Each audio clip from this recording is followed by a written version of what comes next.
Lighthouse level system. March 3, market recap, working on the MNQ. The market remains in a sideways trend awaiting the Fed's decision.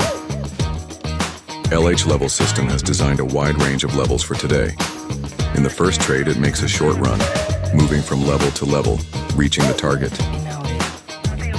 The second trade continues the short move. The price misses our target by a couple of ticks, automatically triggering the out of break even.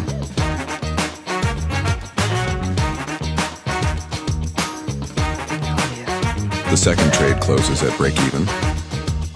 The third trade enters a long position, seeking the target at the next level.